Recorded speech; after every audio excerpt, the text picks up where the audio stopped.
Indonesia, kembali lagi di Talk to Titans bersama saya, Wahyu Daniel. Tadi di segmen pertama kita telah membahas bisnis dari Pagatan Usaha Makmur yang berkelanjutan, dan kita akan terus berbincang untuk menggali lebih dalam profil Pak Rio Kristiawan. Iya. Pak, ini udah banyak buku nih Pak. Iya. Ini buku tulisan Bapak semua nih Pak. Betul. Iya. Ini yang terbaru yang ini Pak, yang Iya. soal hukum, perubahan iklim, ESG, dan perdagangan karbon Pak. Betul.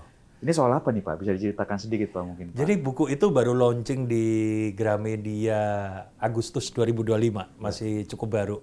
Jadi buku ini bicara tentang teori dan praktek.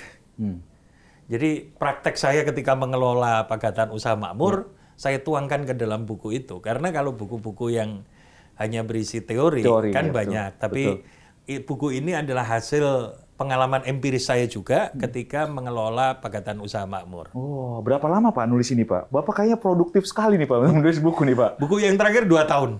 2 tahun Pak? 2 tahun, karena harus menunggu beberapa regulasi kan. Oke.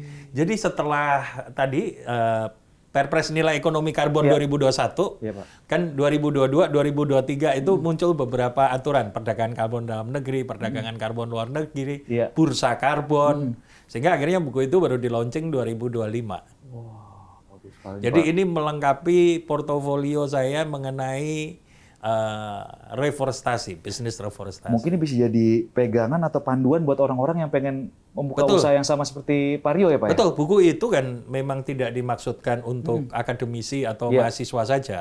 Tetapi buku itu sengaja dibuat bisa dibaca siapa saja. Pak, tadi balik lagi ke Pagatan Pak.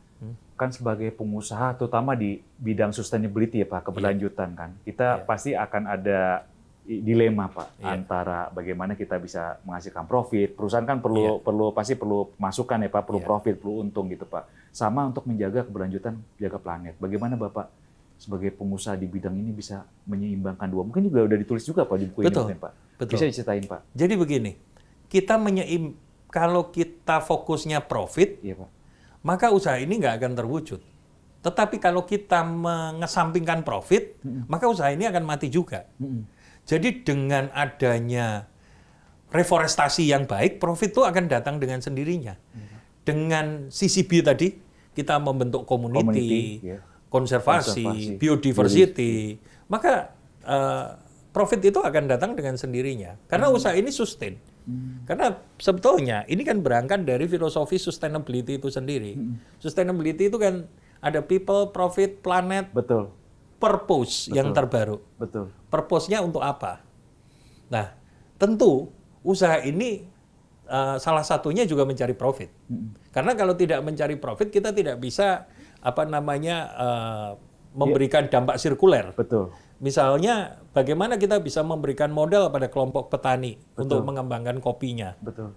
Tetapi yang lebih besar daripada itu, yang dikejar daripada bisnis PUM ini, lewat Plum Project ini adalah giving back to the society through reforestasi. Jadi bagaimana kita itu bisa berdampak untuk masyarakat, gitu. Pak, ngomong ini saya agak detail lagi Pak. Berapa sih Pak orang yang sudah dibina sama Pagatan ini Pak dalam sebuah Pagatan Usaha Makmur ini Pak? Sekitar 2.700. Wow.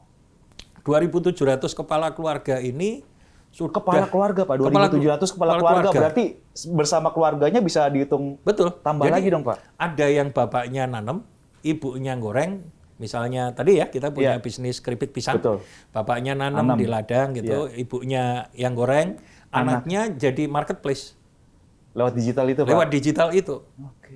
Jadi ini juga kenapa saya katakan ini quick win? Karena kita juga mengurangi urbanisasi juga. Betul. Menciptakan lapangan Lapangan seperti kerja. yang jadi PR pemerintah sekarang ya Pak ya? Betul. Menciptakan lapangan kerja, kemudian masyarakat bisa tumbuh sejahtera di lingkungannya, tidak harus pergi ke lingkungannya. Nah, dengan semakin banyak orang berkumpul, kan support sistemnya semakin banyak. Betul. Dulu pada saat kami memulai usaha Plum, itu hanya ada SD di situ. Sekarang Pak? Sekarang sudah ada SMP. Bener Pak? Iya. Karena semakin populasi semakin banyak di situ kan. Akhirnya di dampak multiplier-nya ya banyak. Yang berjualan di sekitar situ juga banyak dan seterusnya begitu. Oh. Pak, berapa luas itu sih Pak area yang dikelola sama Pagatan Pak sekarang Pak? Konsesinya Pagatan itu 23.500 500 hektar. Oh. Ada apa aja Pak di dalamnya Pak? Ada hutan dengan komposisi yang menarik. Bisa Ada nipah, ada gambut, ada orangutan, ada bekantan, ada beruang madu. Iya. Wah, menarik sekali. Kapan-kapan main deh. Iya. Produknya apa aja Pak selain kopi Pak? Mungkin bisa ceritain Pak yang Kopi, jadi jagoan Pak. keripik pisang, keripik-keripikan begitu ya. Iya Pak. Terus kemudian kita sekarang sedang mengembangkan kolagen. Wah, gimana ceritanya tuh Pak? Ada kolagen dari? Kolagen, jadi begini. Suatu ketika kan saya bertemu kawan gitu, yang mengetahui bercerita tentang kolagen gitu. Lalu ketika saya main ke Pagatan, lokal farmer, petani lokal itu keluhannya adalah mereka panennya berkurang atau sekarang sulit subur karena penyerbuknya berkurang. Populasi stingless bee, lebah tanpa sengatnya itu menjadi sangat berkurang. Oh ya, kami juga punya madu, sehingga produksi madu kami sempat stagnan, sehingga kami membudidayakan madu. Nah akhirnya setelah itu kita mengembangkan saat ini produk kolagen yang dibuat dari madu tanpa sengat dan bawang yang biasanya dibuat oleh orang Dayak gitu ya, yang ditanam oleh orang Dayak. Akhirnya semangat kami adalah mengkonservasi lebah supaya populasi tanaman dan populasi lebah meningkat dan memberikan kehidupan untuk indigenous people. Sekaligus memberikan akses kepada masyarakat tentang kolagen berkualitas dibuat dalam negeri dengan harga terjangkau. Mengedukasi masyarakat juga. Mengedukasi masyarakat. Jadi dampak multiplier-nya mengkonservasi lebah iya, kemudian mengkonservasi mengkonservasi lebah iya, menjaga indigenous people untuk tetap berkebun iya, kemudian memberikan masyarakat akan akses kolagen iya. Jadi kolagen itu kelak bukan barang yang mahal lagi. Pak, berarti 2.700 orang yang ada di Pagatan itu, yang tadi kepala keluarga itu bekerja buat nanti akhirnya hasil mereka diambil sama Pagatan gitu Pak? Kami memandirikan, bukan diambil Pagatan. Ketika masyarakat kami melarang, mengedukasi untuk tidak menebang. Betul. Tentu kami kan harus memberikan solusinya. Betul Pak. Maka kami memandirikan masyarakat. Betul. Cara kami memandirikan masyarakat tentu harus inline dengan poin-poin di dalam SDGs. Dan tujuan kami tadi ya, CCB, Community, Conservation, and Biodiversity. Itu contohnya di dalam kolagen project kami. Oh, menarik banget. Pak, untuk 5 tahun ke depan mungkin akan ditambah lagi Pak, luas Betul, lahannya, kami Pak? di area sekitar Pagatan, itu kan banyak sawah-sawah yang kemudian sudah tidak dimanfaatkan atau sering gagal panen dan seterusnya. Ketika kami melakukan FPIC dan Social Impact Assessment, keluhan masyarakat yang bertani di sekitar hutan itu adalah pendapatannya menurun karena gangguan hama, cuaca mulai tidak teratur dan seterusnya. Lalu yang kami lakukan adalah kami sedang merencanakan bisnis biochar. Apa tuh Pak? Biochar itu bisnis dari arang padi untuk kemudian dimasukkan mesin pirolisis dan jadi pupuk. Jadi dia tidak hanya berjualan padinya saja, arang padinya pun kami beli, kemudian jadi pupuk yang bisa mereka manfaatkan dengan harga murah. Oh, menarik Pak. Dari mana Bapak bisa belajar semua ini Pak? Apa Bapak punya tim yang kuat gitu Pak untuk menelitikan ini seperti apa sih Pak resepnya Pak? Tentu ini bukan Superman. Betul. Tapi pasti super team. Kami menggandeng semua stakeholder.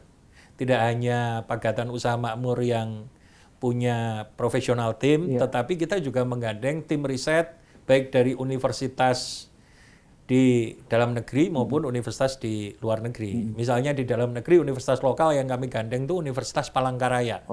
Yang dekat dari sana ya Pak ya? Yang dekat dari sana. Kami juga sudah punya MOU dengan beberapa universitas. Jadi kami melibatkan sebanyak mungkin orang di dalam proyek kami karena saya percaya tidak ada Superman, tetapi ada super team. Iya, betul, Pak. Iya. Pak, ceritain lagi nih, Pak, perubahan masyarakat di sana, Pak, setelah Pagatan masuk. Iya. Dan sebelum masuk mungkin mereka lebih makin sejahtera, pendapatannya berapa, dan buat Pak Gatot sendiri itu bagaimana sih Pak secara finansialnya Pak? Betul. Kalau faktanya secara data ya, angka putus sekolahnya menurun. Oh gitu Pak? Betul. Tingkat pendidikannya meningkat. Angka penganggurannya berkurang. Oke. Jadi cukup berdampak untuk ekonomi masyarakat. Dan kemudian angka populasinya bertambah karena Iya, mereka nggak bergerak keluar ya Pak? Iya, Jadi mereka di situ. nggak bergerak Iya. keluar. Sehingga sangat diharapkan mereka yang setelah SMP, SMA, Iya Pak. atau kuliah mereka pulang lagi. Gitu. Karena mereka melihat ada harapan di hutan itu. Pak, kalau itu kan masyarakat. Sekarang kalau kita sering dengar masalah UMKM. Iya. Apakah bentuk usaha-usaha UMKM baru juga Pak di dalam ekosistem itu Pak? Atau mereka sendiri-sendiri aja gitu Pak? Untuk Pagatan. Mereka UMKM di bawah binaan Pagatan. Jadi kalau ya di setiap labelnya produk mereka, itu di baliknya ada. Di baliknya ada koperasi binaan Pagatan Usaha Makmur begitu. Oke. Jadi Bapak dari hulu ke hilir Betul. dikawal Pak? Betul. Jadi kami tidak hanya mendapat profit dari carbon trading tadi, dari VCU tadi, tetapi kami juga punya moral obligation untuk mensejahterakan masyarakat. Pak, yang pasti bisnis ini pasti menguntungkan dong Pak. Karena Pagatan bisa terus dan akan terus berkembang terus dong Pak, ke depannya Pak. Betul. Dan masyarakat juga pendapatannya meningkat terus ya Pak, ke depan Betul. Pak diharapkan Pak. Ini bisnis yang harus bersama-sama antara masyarakat dan perusahaan. Wah, luar biasa. Makanya sering saya katakan, Pagatan is a society, society is a Pagatan. Iya, iya. Pak, kalau boleh tahu juga nih Pak, Bapak kan menggeluti 3 usaha tadi Pak. Iya. Kalau disuruh milih, Bapak sebenarnya suka yang mana sih Pak? Saya Sepertinya Bapak tuh semuanya itu harus dijalankan bareng-bareng ya Pak, karena Iya. itu nggak bisa lepas ya Pak. Betul. Saya suka menjalankan semuanya. Justru satu hal itu menjadi retreat ketika saya jenuh dengan hal lain. Misalnya, ketika saya jenuh mengajar, saya menulis. Ketika saya jenuh menulis, saya pergi ke hutan untuk mengurus Pagatan. Di sana tidak ada sinyal, kehidupan yang nggak ada sinyal Pak? Iya, tapi kehidupan asri. Quality time pikiran kita bisa kayak retreat batin. Ya mungkin nanti di tengah-tengah tayangan ini kita bisa ngasih lihat gitu gimana sih Pak video Pagatan itu kehidupannya seperti apa. Mungkin itu perlu Pak supaya orang bisa mempunyai visual gitu ya Pak. Iya, wah sangat menarik. Kalau kira-kira sudah 2-3 hari di Pagatan, saya balik lagi ke kota. Jenuh dengan tiga-tiganya, saya bikin creative writing. Oke. Iya. Karena saya sebenarnya juga kolumnis dan creative writers juga. Pak, selama Bapak membangun Pagatan atau Bapak menjalankan karir ini, pernah ada di titik terendahnya atau memang lancar-lancar aja gitu Pak membangun Pagatan ini? Pak? Tentu, semuanya pernah ada pada titik terendah. Semuanya, tiga-tiganya. Misalnya, saya kasih contoh. Buku-buku yang ada di depan ini nggak didapat gitu saja. Buku pertama saya setengah mati meyakinkan penerbit. Tahun berapa tuh Pak? Ya 8-9 tahun lalu lah, 10 tahun lalu, 8-9 tahun lalu. Nggak semudah itu. Kita memang harus berjuang dari titik terendah untuk membuktikan kita bisa. Jadi saya justru memaknai titik terendah itu tangga kita untuk naik ke yang lebih atas. Ketika saya berhasil melalui titik terendah dan buku ini menjadi bestseller dan penerbit akan memberikan kontrak untuk buku kedua, ketiga, dan seterusnya. Betul. Demikian juga sebagai pengusaha, ketika mengurus perizinan dan seterusnya, kadang-kadang kita putus asa kadang-kadang ada hal yang kita nggak tahu secara teknikal ya, apalagi ini kan bisnis baru. Kita udah jalan setengah jalan dan seterusnya. Jadi waktu kita mengerjakan Pagatan Usaha Makmur ini kan ada satu dokumen namanya project documentation. Iya, Pak. Itu adalah kajian komprehensif yang harus direview. Wah, itulah yang menjadi titik balik saya untuk banyak belajar begitu ya. Nah, jadi dosen juga demikian. Tidak selamanya mulus-mulus begitu saja. Betul.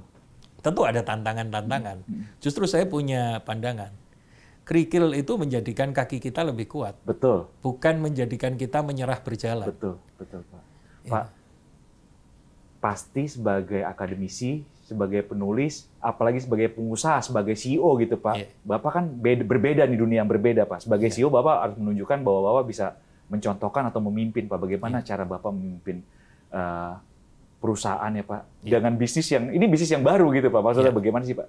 Bapak? Filosofi saya lead by example.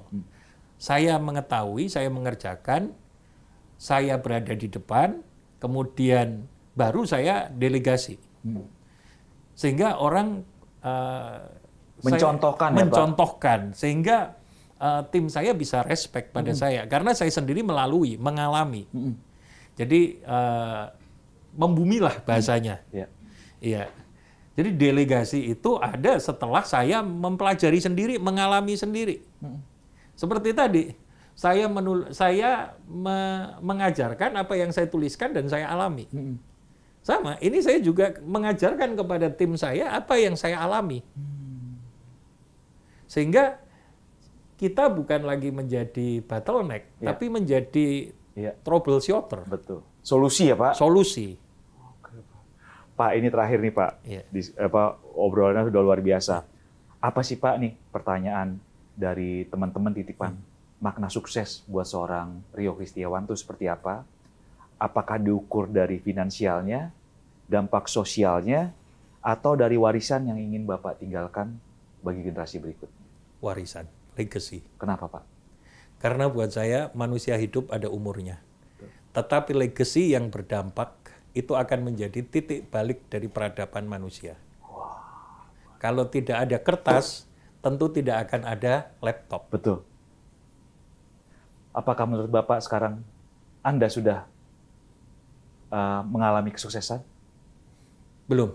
Kenapa Pak? Karena saya tidak pernah merasa sukses, sehingga jika saya merasa sukses, maka saya akan cepat puas hati. Tujuan saya legacy, artinya apa? Memberikan dampak sebesar-besarnya untuk kehidupan orang lain. Luar biasa. Pak Rio, terima kasih banyak atas obrolan ini Pak. Dialog ini semoga Bapak terus sukses dan Pagatan ini bisa menjadi contoh ya Pak. Supaya bagaimana kita bukan cuma nyari bisnis, nyari profit aja, tapi bagaimana bisa berkelanjutan supaya bumi yang kita tinggalkan ini tidak punah ya Pak, tidak rusak dan sekarang semuanya bisa sejahtera ya Pak. Betul. Terima kasih Pak sudah menginspirasi Pak dari secangkir kopi, Bapak menceritakan bagaimana memberikan inspirasi kepada kami, terus buku-buku ini Pak. Dan sepotong kromboloni. Benar, kromboloni ini yang tampaknya tadi belum diceritakan ya Pak, bagaimana Bapak filosofinya seperti kromboloni. Mungkin bisa ceritakan sedikit Pak? Oh iya, saya tadi ketika Mas bagaimana ketika stres, ketika jenuh. Iya. Ketika saya jenuh dengan beberapa dunia, akhirnya saya membuat satu podcast kreatif yang sekarang sedang diproduksi. Oke. Judulnya Kromboloni & Co. Oke, kenapa Pak? Jadi saya dari penulis kolom, penulis buku, penulis podcast. Podcaster sekarang? Podcaster, betul. Kromboloni & Co ini cerita tentang budaya pop culture. Karena kadang-kadang kan orang salah menafsirkan pop culture. Padahal pop culture itu memperkaya budaya kita. Dan pop culture ini selalu berubah.